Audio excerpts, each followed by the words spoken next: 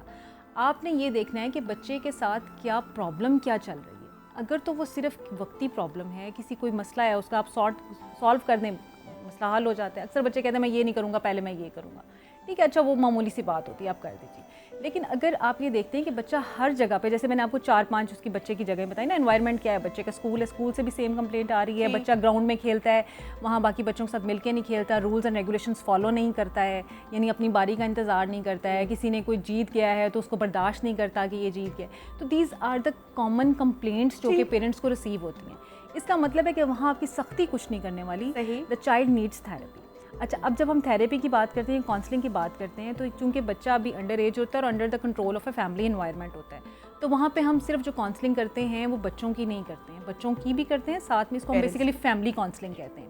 کیونکہ ہمارے پاس بچہ آیا ہے, ہم بچوں کو کچھ ڈائریکشنز دیتے ہیں, بٹ اگین وہ واپس فیملی میں جا رہا ہے. اب جیسے آپ نے پوائنٹ آؤٹ کیا کہ فیملیز جو ہیں بیجا سختی کرتی ہیں, اگر پھر وہیں پہ وہی انوائرمنٹ اس کو ملے گا تو وہ ٹھیک ہونے کی بجائے خراب ہونے کی طرف جائے گا.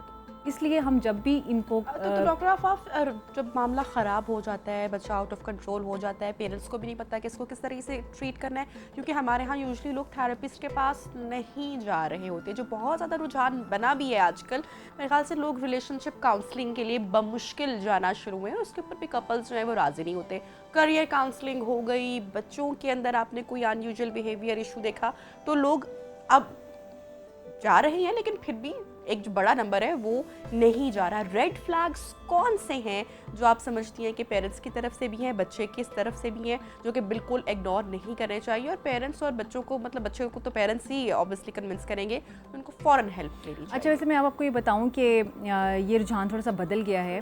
اگر میں اپنے واک ان پیشنٹس کی بات کروں کلینک پہ, تو مور دین 50-60% میرے پاس آتے ہیں اس ایج گروپ. شہروں میں یس آف کورس, ظاہر ہے ہم لوگ یہاں پہ شہروں میں ہیں, ہمارے ان کے پیرنٹس کی تھوڑی اویئرنیس بھی ہوتی ہے, لیکن پھر بھی پہلے ایک ٹائم تھا, یعنی آج سے میں اگر اپنی پریکٹس کو 10 سال پیچھے دیکھتی ہوں تو بالکل کوئی ایسا کانسیپٹ نہیں تھا, بلکہ وہی پیرنٹس جو ہے نا مار پیٹ اور وہی ڈنڈا جو ہے نا اس کے ساتھ ہی وہ کوشش کرتے تھے کہ ٹھیک ہو جائے. اب جب میرے پاس پیرنٹس آتے ہیں تو دے ایڈمٹ, وہ کہتے ہیں کہ یہ چیزیں ہمارے ساتھ بھی چل رہی تھیں جس کو ہم نے اگنور کر دیا, اور ہم ابھی تک at the age of 40 and 50 ان چیزوں کو سفر کر رہے ہیں. سو وی ڈونٹ وانٹ کہ ہمارے بچے ان چیزوں کو سفر کریں, اور ہم چاہتے ہیں کہ ہم اپنے بچوں کو یہ سپورٹ دیں. اور ایک اور بات آپ کو بتاؤں, جب میرے پاس جو بھی کیسز آتے ہیں, میں ہر پلیٹ فارم پہ یہ بات کرتی ہوں کہ مور دین 90% جو ایشوز ہوتے ہیں نا وہ پیرنٹس کے اپنے ساتھ ہوتے ہیں. بچے میں اتنی پرابلمس نہیں ہوتی ہیں جتنے پیرنٹس کے ایشوز ان کو ایگزیجریٹ کر دیتے ہیں, کیونکہ ہم ارلی ایج پہ مینیج ٹھیک نہیں کر پاتے, اور لیٹر آن وہ چیزیں میچیور ہوتی جاتی ہیں. PTSD میں کتنی دیر تک رہتے ہیں, اس ٹراما میں ہی رہتے ہیں جو ہمارے بچپن کی چائلڈہڈ ٹراماز ہوتے ہیں, اس سے نکل نہیں پاتے. اب آپ یہ دیکھیں کہ اگر آپ, جیسے میں نے یہ ایج گروپ بتایا کہ اس کا آن سیٹ جو ہے وہ 6-7 سال سے لے کے 17-18 سال کی عمر تک جو ہے نا یہ ساری چیزیں ظاہر ہو جاتی ہیں. اب اگر آپ نے اس ایج گروپ میں بچے کو ٹریٹمنٹ نہیں دی, آپ نے, اچھا یہ ٹریٹمنٹ کا ہرگز مطلب یہ نہیں ہے خدا نخواستہ کہ آپ نے اس کو دوائیاں دینی شروع کر دینی ہیں, کچھ اس طرح کی چیزیں ہیں. بہت سارے بیہیویئر جو ڈس آرڈرس ہیں وہ just they are settled with the therapies. So اگر آپ نے ان کو اس ایج گروپ میں تھراپیز نہیں دیں, رائٹ ویز نہیں دیے, تو آپ ذرا فیوچر کو فورسی کریں کیا ہونے والا ہے. اب یہ وہی بچے ہیں جو بڑے ہو کے ایڈلٹس بن کے پھر کنڈکٹ ڈس آرڈرس میں فال کرنا شروع ہو جاتے ہیں, اور ان کی پرسنالٹیز کس طرح سے بننا شروع کر دیتے ہیں. بیکاز دیکھیں پیرنٹس تو پھر بھی کسی حد تک انہیں سنبھال لیتے ہیں, مینیج کر لیتے ہیں, ان کی چیزوں کو برداشت کر لیتے ہیں, بٹ لیٹر آن جب وہ یہ بچے جا کے میریٹل لائفس میں جاتے ہیں, ورک پلیس پہ جاتے ہیں, تو وہاں پہ بھی یہ سب کچھ یہی کر رہے ہوتے ہیں, اور ایونچولی کیا ہوتا ہے اپنی لائف میں فیلیئرس فیس کرتے ہیں. سو اٹ مینس کہ یہ والا جو ایج گروپ ہے اس کو ہرگز یہ سمجھ کے اگنور مت کیجیے کہ یہ بچے جو ہیں بچے ہیں, ٹھیک ہو جائیں گے, اور ہم ایسے کر لیں گے تو ایسے ہو جائے گا, ابھی نوکری کرنا شروع ہو جائے گا تو ٹھیک ہو جائے گا, کالج جانا شروع ہو جائے گا تو ٹھیک ہو جائے گا. عام طور پہ ہمارے یہی رویے ہوتے ہیں. ٹھیک ہے, لڑکیوں کے لیے ہم خیال کرتے ہیں کہ شادیاں ہو جائیں گی تو ٹھیک ہو جائیں گی, لیکن ایسا نہیں ہوتا. انفارچونیٹلی یہ پھر جا کے اپنی لائف میں بہت اسٹرگل کرتے ہیں. سو وی ریئلی نیڈ ٹو پونڈریٹ. جیسے ہی آپ کا بچہ 2.5-3 سال, دیکھیں کوئی بھی چیز جو اگنور کرنے کی, میں آپ کو ایک اس کا سمپل سا فارمولا بتا دیتی ہوں. کوئی بھی چیز جو آپ اگنور کرنا ہے, کوئی بھی ایسا سمٹم, وہ آپ میکسیمم 2 سے 2.5 سال کے بچے کی عمر تک میں کر سکتے ہیں. جو ہی بچہ 2-2.5 سال کا ہوتا ہے, آپ اس کے اندر کوئی بھی ریڈ فلیگ نظر آتا ہے, کوئی بھی ان یوزول ڈیولپمنٹل پیٹرن نظر آتا ہے, تو آپ فوری طور پہ اپنے ڈاکٹر کے ساتھ کنسلٹ کریں. فوری طور پہ جو بھی آپ کو لگتا ہے کہ اس میں یہ ایشو ہے, اس سے ریلیونٹ پرسن کے ساتھ کنڈکٹ کریں. اس میں ہو سکتا ہے اس کی فزیکل ڈیولپمنٹ کا ایریا بھی ہو سکتا ہے, اس کی کوگنیشن کا ایریا بھی ہو سکتا ہے, اس کے بیہیویئر کے بھی ایشوز ہو سکتے ہیں. تو اس کو بالکل اگنور نہ کیجیے, اور اپنے بچوں کے لیے بیسیکلی آپ کو اپنا خود بھی سپورٹ کرنا شروع ہوگا. ادروائز آپ سوچ لیں کہ آپ پھر 17-18 سال تک, جب تک آپ بچے کی ذمہ داری ہے تب تک آپ بھی اسٹرگل کر رہے ہیں. پیرنٹس بھی ہر جگہ فیس کرتے ہیں اس ساری چیزوں کو, بچہ تو کر ہی کر رہا ہے. اور ڈاکٹر آفاق, ہمارے گھر کا جو انوائرمنٹ یوزلی ہوتا ہے, اگر میاں بیوی ایک دوسرے کے ساتھ لڑ جھگڑے یا آرگومنٹس کر رہے ہیں, یا ان کا گھر کا ابیوسو ماحول ہے, اور بچے یہ سب دیکھتے ہوئے بڑے ہو رہے ہیں, تو بھی چانسز ہے کہ وہ ان کا بیہیویئر جو ہے وہ اس طرح سے اچھا یہ آپ نے بڑا اچھا کویسچن کیا. دیکھیں ایک تو یہ ہے کہ اس کے اندر یعنی بایولوجیکلی کوئی اور ڈس آرڈر ان کی فیملی میں چل رہا تھا جو کہ کنورٹ ہوتے ہوتے او ڈی کی فارم میں بچے کے اندر آ گیا. اس کا مطلب ایک وہ پوٹینشیل کینڈیڈیٹ تھا بچہ, یعنی اس کے اندر وہ چیزیں آلریڈی بلٹ ان تھیں. پھر اس کو جو انوائرمنٹ ملا اس نے وہ ساری چیزیں ٹریگر کی. اب آپ دیکھیں بچے کے سامنے جو کچھ ہم بچے کو ایڈوائسز بہت کرتے ہیں لیکن بچے وہ ایڈوائس لیتے نہیں ہیں بلکہ وہ چیز فالو کرتے ہیں جو ان کے سامنے ہو رہی ہے, پریکٹیکلی ہو رہی ہوتی ہے. اچھا کسی کے کہے پہ سیکھنے کی جو ایج ہے نا وہ آلموسٹ 14-15 ایئرس کے بعد جا کے بچوں کو سمجھ آنا شروع ہوتی ہے. 14 سے 15 سال تک کی عمر میں بچے وہی کرنا چاہتے ہیں جو کہ وہ دیکھ رہے ہوتے ہیں جو ان کے سراؤنڈنگس میں ہوتے ہیں. تو پیرنٹس کا جو آپس کا ٹاکسک ریلیشن شپ ہے وہ بہت زیادہ کاؤنٹ کرتا ہے. جیسے میں نے ابھی آپ سے پہلے کہا کہ 90% پیرنٹس کے ایشوز ہوتے ہیں. وہ یہی ہے کہ وہ لے کے آتے ہیں بچے کو کہ ہمارا بچہ یہ نہیں کر رہا, ہمارا بچہ یہ نہیں کر رہا. جب میں تھوڑا سا ان کی کیس ہسٹری میں جاتی ہوں تو پتہ چلتا ہے کہ وہاں جو پیچھے پیرنٹس تھے نا ان کا آپس کا بہت ٹاکسک ریلیشن شپ تھا. یعنی بچے رو رو کے بتا رہے ہوتے ہیں کہ ہم نے یہ فیس کیا ہے, ہم نے یہ سنا ہے, یہ دیکھا ہے, جس کو پیرنٹس بالکل اگنور کر رہے ہوتے ہیں. پیرنٹس یہ سمجھتے ہیں کہ تو ہمارے آپس کے میاں بیوی کے اختلافات تھے, اس کو تو ہم نے کبھی گھسیٹا ہی نہیں, بچے کو تو ہم نے کبھی شامل ہی نہیں کیا.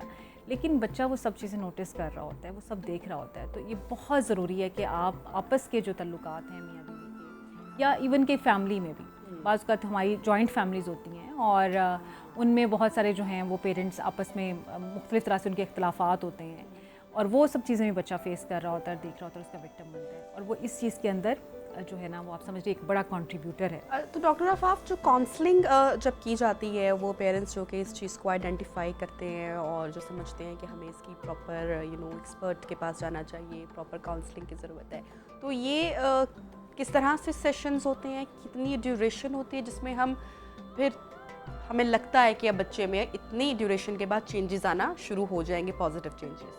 اچھا اس میں ہم عام طور پہ جو ان کے ساتھ سیشنز کرتے ہیں وہ کاؤنسلنگ سیشنز ہم ریکمینڈ کرتے ہیں انیشلی 8 to 10 سیشنز, اور وہ ویری کرتا ہے کنڈیشن پہ. اسٹارٹ میں یعنی ویکلی سیشنز ہوتے ہیں ان کے. سم ٹائمز اگر بہت سویئر سچویشن ہو, مطلب کوئی ایسی ریسنٹ کوئی ایسا ایونٹ ہوا ہو اگر بہت سویئر ہو اور اس کا بہت زیادہ افیکٹ ہو رہا ہو بچے پہ یا فیملی پہ, تو ہم بعض کا 3 days کے بعد بھی وہ سیشن ارینج کرتے ہیں. لیکن جو اس کی آن ایوریج ہے وہ آفٹر 1 week ہوتا ہے. اور عام طور پہ 8 سے 10 سیشنز میں بچے کافی حد تک امپروو کر جاتے ہیں. دیکھیں نا وہ تھوڑے سے کانفلکٹس ہیں, بچے کو سننا ہے, ہمیں بچے کو سمجھنے کی ضرورت ہے, بچے کو لاجیکلی چیزیں سمجھانے کی ضرورت ہے, اور وہ بچے 8 سے 10 سیشنز میں بہت حد تک امپروو ہو جاتے ہیں. یعنی میرے پاس ایون کہ 70-80% ریکوری کے ساتھ بھی بچے جو ہیں نا وہ ایگزامپلس موجود ہیں جو کہ بچے بہتر ہو جاتے ہیں. اس میں چونکہ فائدہ یہ ہوتا ہے کہ ہم صرف بچوں کی کاؤنسلنگ نہیں کر رہے ہوتے ہیں, ہم پیرنٹس کو بھی سمجھا رہے ہوتے ہیں. سو دونوں طرف سے جب چیزیں کوآپریٹیو ہوتی ہیں, یعنی بچے کی بہت ساری کمپلینٹس ہوتی ہیں, بچے کے بہت سارے ایسے معاملات ہوتے ہیں جس کو پیرنٹس کے ساتھ اختلافات ہوتے ہیں, وہ ریزالو ہوتے ہیں وہاں پہ. اچھا بچوں کو بہت پریشرائز کر کے بھی تو ہم نے رکھا ہوتا ہے نا, ہمیشہ ہم ان کو ویل بیہیو کرنے کے بارے میں انسٹرکشنز کرتے رہتے ہیں, ہمیشہ ادر سبلنگ سے ہم ان کا موازنہ کرتے رہتے ہیں, ان کو کمپیئر کرتے رہتے ہیں, اور یہ چیزیں تو بچے بہت ارلی ایج میں انڈرسٹینڈ کرنا شروع کر دیتے ہیں. آئی ہیو 3 kids ماشاء اللہ. تو جو 2 بڑے ہیں وہ حالانکہ ان کی ایج چھوٹی ہے لیکن ایک کمپیریزن, اور بچے بھی آپس میں چونکہ اچھا میں تو اچھی ہوں, میں تو ماما کی بات مانتی ہوں, یہ کس طرح کا, تو وہ بچوں کو چونکہ ہم مسلسل کے بچے نے ایسا کر دیا, بچی نے, تو یہ ہم ایک خود ہی پیرنٹس ان کا ایک موازنہ شروع کر دیتے ہیں جو بچے کی سائیکالوجی پہ اثر کرتا ہے. سبلنگس کا جو آپس میں ایک رویہ یہ بالکل ایک بڑا امپورٹنٹ رول پلے کرتا ہے. یہ ایک ادر ٹاپک ہے, اس پہ ہم نیکسٹ ٹائم بھی کبھی بات کریں گے. لیکن اگر آپ اس پوائنٹ آف ویو سے بات کرتے ہیں کہ جو بچہ ODD کو سفر کر رہا ہے, دیکھیں یہ ایک بیہیویئر ڈس آرڈر ہے, اس کو ہم نیورو ڈائیورسٹی بھی کہتے ہیں. یعنی اس کا جو نروس سسٹم ہے وہ چیزوں کو ڈفرینٹ رسپونڈ کر رہا ہے. اب جب وہ ڈفرینٹ رسپانس کر رہا ہے تو اس کے انوائرمنٹ میں بھی جو معمولی چیزیں ہوتی ہیں وہ اس کے لیے ٹریگر پوائنٹ بن جائے گا. ٹھیک ہے, تو آپ نے اس چیز کو بڑا فوکس کرنا ہے کہ آپ ان چیزوں سے کیسے اس کو جو ہے نا وہ احتیاط کریں. اب دیکھیں جو بچہ ODD کے ساتھ ہے, فار ایگزامپل میں نے کہا کہ وہ اسکول میں جاتا ہے تو وہاں پہ بھی وہ اپروپریٹلی بیہیو نہیں کرتا, وہاں سے بھی اس کو لان تان ہوتی ہے, وہاں سے بھی اس کو ڈانٹ ٹپٹ پڑتی ہے, بہن بھائیوں کے ساتھ کھیلنے بیٹھے ہیں تو وہ جیسے میں ہمیشہ ایگزامپل دیتی ہوں کہ آپ کوئی لوڈو کھیل رہے ہیں, کوئی گیم کھیل رہے ہیں تو وہ الٹا دیتے ہیں یوں کر کے, یہ دس از ناٹ مائی رول, یہ میں نے فالو نہیں کرنا. ٹھیک ہے, اب وہاں پہ بھی اس کا لڑائی جھگڑا شروع ہو گیا, پیرنٹس کے پاس گیا, پیرنٹس باقی بہن بھائی کمپلین لے کے گئے ہیں, پیرنٹس فوری طور پہ جو ایگریسو ہو جاتے ہیں, تم ہمیشہ ہر جگہ یہی کرتے ہو.